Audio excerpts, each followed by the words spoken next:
or this is your GM or whatever. Football operations requires enormous processing and identifying of key data. And if you don't have a great player personnel department, excellent analytics department, really good sports science, top-notch player development, excellent teaching, you're not going to be the team you want to be. And Howie's primary function is to organize that and to be the final decision maker when it comes to key moves we make, and also to structure contracts so that we can maximize our assets. And you know, the way he structured the Sam Bradford contract allowed us to retrieve a first-round draft choice and a fourth-round draft choice. Very hard to accomplish in this league. We also didn't have a lot of assets to be able to trade up in terms of getting Carson, and to that number 2 pick, you know, we were not a 2-14 team. We were going to be drafting 13, I think, and how do you get there? How do you get up there? We could get to 8. It was a double move, very rare. You know, when you look back on the last couple years, very impressive performance, and I couldn't have more confidence in Howie.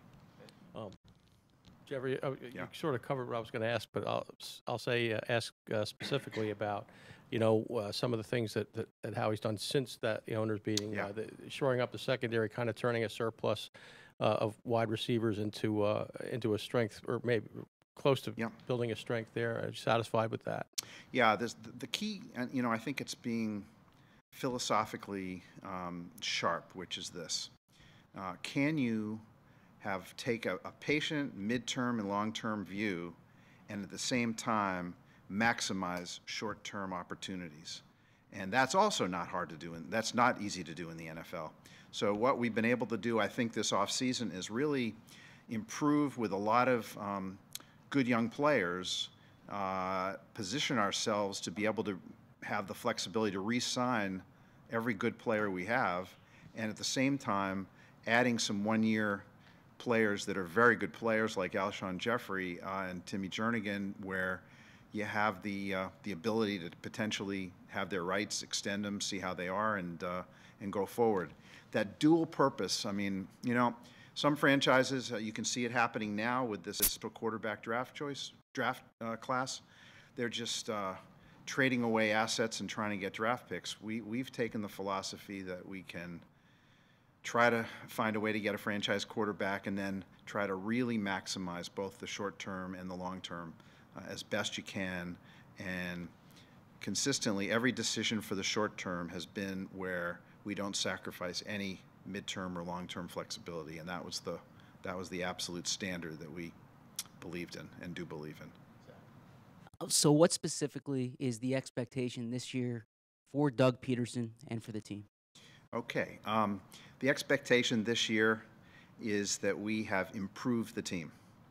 Who knows how the season's going to go in terms of injuries, whether chemistry comes together. Every season's a marathon. It's not determined until you really look back on it and what happened and how successful were you. But, you know, I love the blueprint we have. I think that we are headed in a terrific direction. Look, I think, honestly, you're dealing with a team that's a pretty young team. You have some veterans at select, you know, positions like punter and things like that, and left tackle. But basically a young team that has re-signed a lot of players, a lot of the core players. Ability to acquire future players will evolve and have a great, you know, opportunity there to do that. But the key is that we have the opportunity to compete strongly now, and that's what I expect. I expect us to compete strongly, and we're in the second year of a very potentially special young quarterback. We don't even know that yet. So you look around the league. We're not, you know, like all of us, we look around. We see the good young quarterbacks, how they do in their second year, how the teams do in their second year. It's not so much these young quarterbacks don't evolve. I think there's a similarity to the way Marcus Mariota, Derek Carr, Jameis Winston, you name it, the ones that are successful. You can see year 1, year 2, year 3. My expectation with Carson is He will be better in year 2 than year 1. He'll be significantly better in year 3 than year 2, and he'll be significantly better in year 4 than year 3. That's where we're at. The difference in records of the teams with all those, you can research it yourself. But it typically, I think, is how terrific do you surround them? And you have young quarterbacks that join teams and take them to the Super Bowl. Those are teams basically that have top 2, top 3 defenses and whatever. We hope to be there. We hope to be there. But that's the rarity. And I see it as a team with an excellent blueprint, great opportunity, terrific direction. But we're in year 2 of the plan. Jeff, former NFL GM recently came out strongly criticizing Doug Peterson in terms of his qualifications, and made it seem as if he was under the gun in terms of his tenure here. You mentioned improvement and how this is going to be a long haul. What's your endorsement of Doug, and will you stay with him and see this through? I have a strong endorsement of Doug. I think, first of all, those comments you guys call it clickbait or hot takes. That's how I saw that.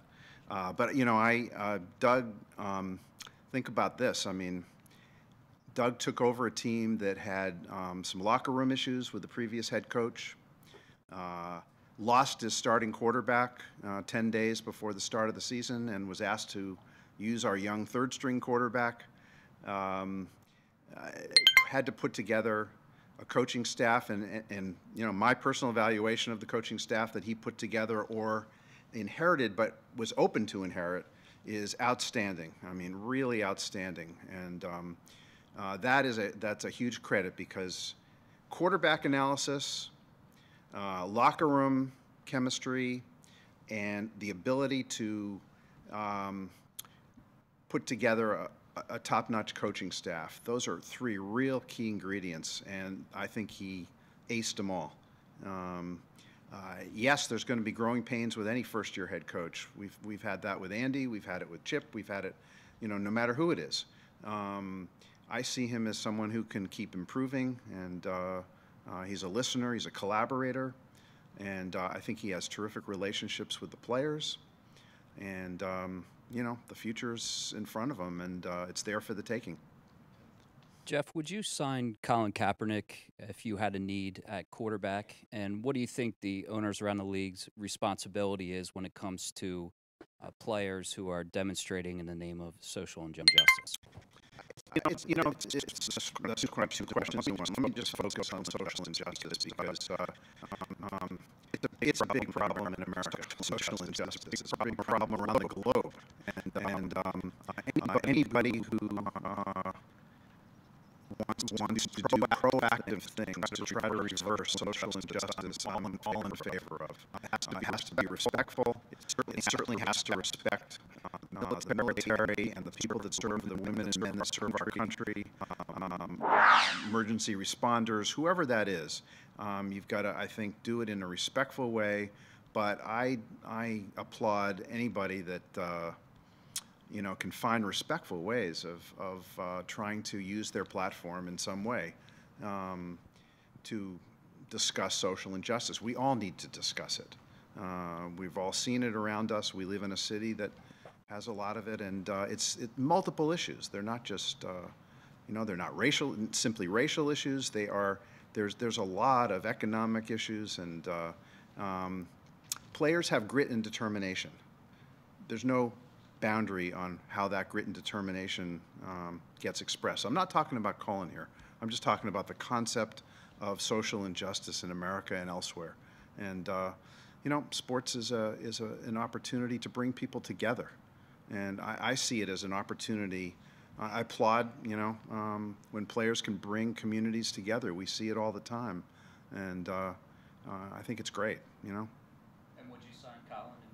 I have no idea, but that's we are completely happy with our quarterback situation. So, like every position situation, I mean, if that happened, we'd have to fully evaluate it. With Michael Vick, there was a complete vetting of how is he as a teammate, what is his character, what's his potential, what's his football intelligence, Can he be a backup in Michael's situation or a third string in that time period? It's a whole series of evaluations. So anyway, that's how we'd approach any player acquisition. I don't want to talk about any specific player.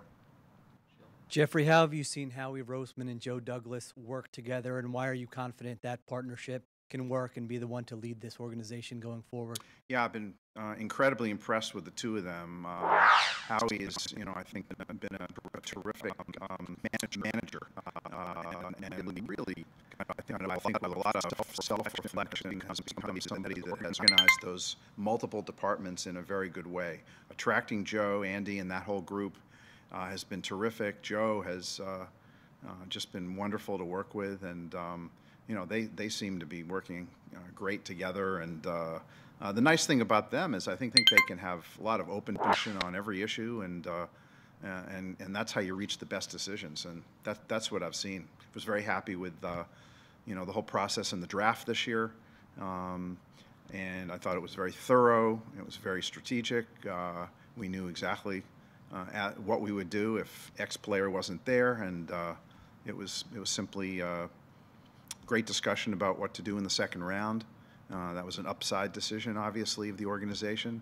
It hurt the short term, but we thought it was looking forward. We don't expect to be drafting in the top 10 for a while, hopefully for a decade or more.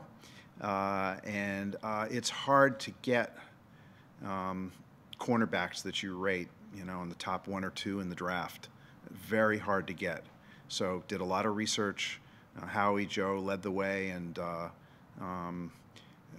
basically made the gamble that Sidney can be, the premier cornerback we think he can be, and healthy. And it's a gamble, but it was something we thought was a good strategy.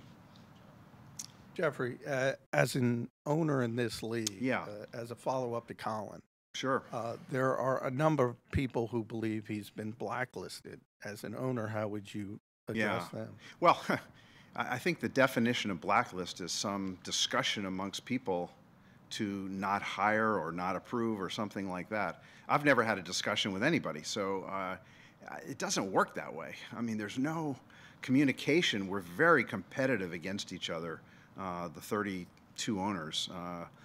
I don't reveal anything. They don't reveal anything. And, there's no discussion that ever takes place about any player. In my 23 years in the league, I've never heard any discussion of a player like that. You keep it to yourself, and you have your own strategy. And, I think it's that's the way it works.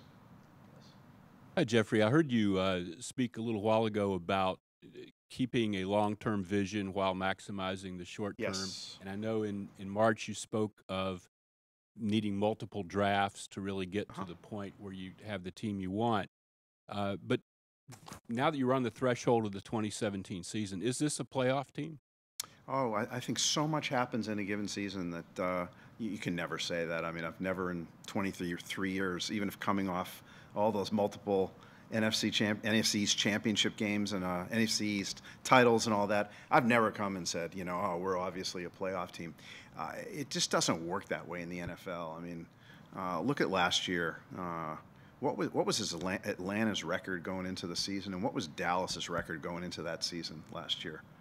I think Dallas became the #1 seed, and what was Atlanta, 6-10 going into last year with Matty Ice, who's a very good quarterback, but we'd be sitting here talking about how could you have Matty Ice and be 6-10, and they developed one hell of a team. So it's sort of foolhardy to make any predictions whatsoever.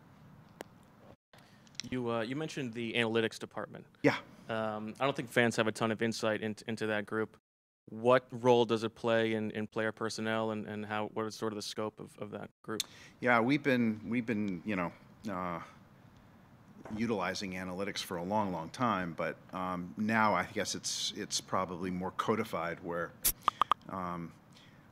there's just so much data to gain when you do the research, and this is on college players, pro players, when you can really correlate and figure out what creates success. All you're trying to do really is beat the odds.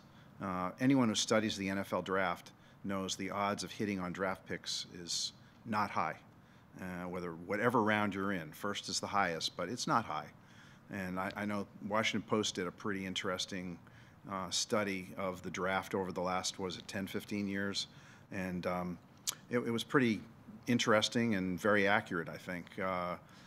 It's so all you try to do is bring analytics, medical, everything together, psychological, to try to up your odds. So if the odds in a fourth round are 21% of a team ever getting a player that can start for 5 years, you're trying to get it to 30% or 40% or something like that.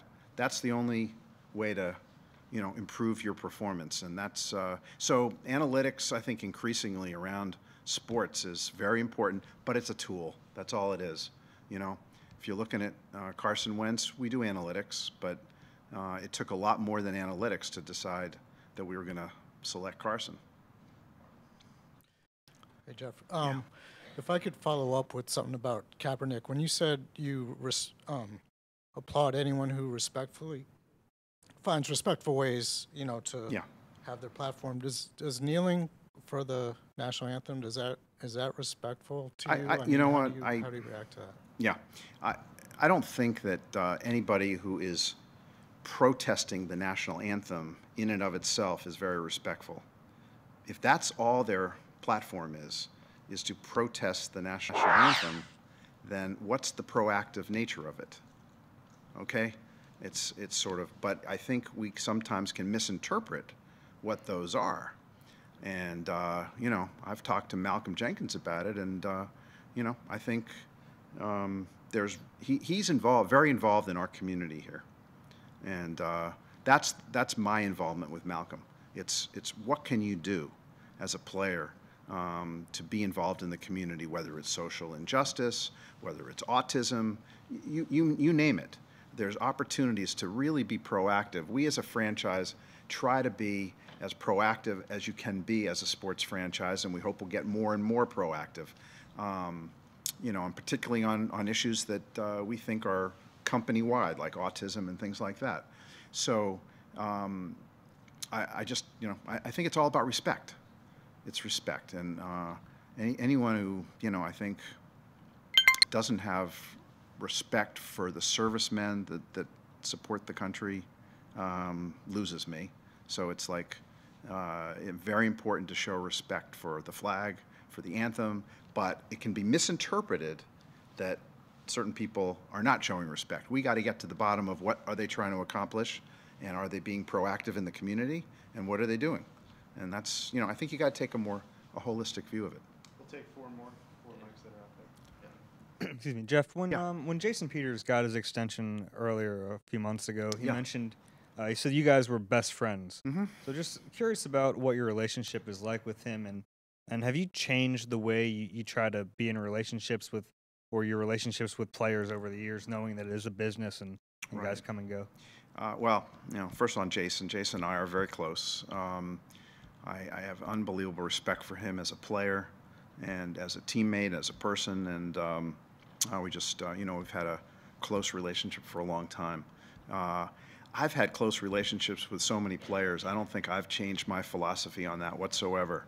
It's sometimes really hard when you have to trade a player. Recently, John Dornbos, he's like a family member. But, it goes with the territory. You try to become as real and genuine as you can be with your fellow teammates, your players, your partners here. You're all in this together. And I've never shied away from it. I've been, as you may or may not know, close with a lot of players, a lot of coaches, and I, maintain that friendship regardless of whether they're still in the Eagles family or not. But, so, no, there's been no change, and I love Jason. Jason's just very special. Jeffrey, you've talked a lot about drafting well and the value in terms of team building and building the talent around Carson Wentz. This offseason, the decision to bring in guys like Alshon Jeffrey, LeGarrette Blount on short-term deals, is there any concern about any upheaval moving forward, given the salary cap, about keeping those guys and finding that balance of building around the quarterback that you're ultimately going to have to extend to a long-term deal? It's well said. It's a balance. But, I mean, Alshon provided the opportunity to get a young player. You know, if Alshon were 33 or something, we probably would have had very little interest in doing a one-year deal like that. This was a 27-year-old, very good young receiver that we thought could be something that we would potentially be able to re-sign. We never signed anybody that we couldn't potentially re-sign going forward. That was the standard. If there was somebody that was only going to be here and he was 27 and we couldn't re-sign him, why do that? You know, give up assets or give up significant cap room or something like that. Yeah. Any more thought to bidding for a Super Bowl? I know you mentioned that when they were in New York. Bidding for a Super Bowl? Yeah. Yeah, I'd love to. I mean, I really want to get the draft again. We can talk about the draft. The draft was one huge Philly success. You know, personally, it meant a lot to me. I love showcasing Philly across the country. I tell people wherever I go how incredible our fans are, but, you know, they're fans of other teams. There's owners I talk to about it, but they have their teams. It's very special here. It's incredibly special to own a team, and it's incredibly special to have this fan base. And the draft kind of showed it to the rest of the country, which I loved. I think it was great economically for the city, and I hope the city and the NFL can, you know, come together and bring another draft to Philly. Super Bowl-wise, it's a lot more difficult. You know, if we were able to build a retractable dome stadium, I think we would have had a Super Bowl by now. It was attempted in New York. It was successful, but it's not something I think the league is, you know, plotting to repeat. It may happen, but it's more iffy. Yeah. Obviously, Howie and Doug report to you, but what's your level of involvement on a day-to-day basis in terms of the decisions and the dynamics within the building? You know, as I said, I ask a lot of questions. You've known that. I engage with them all the time. Great relationship with both.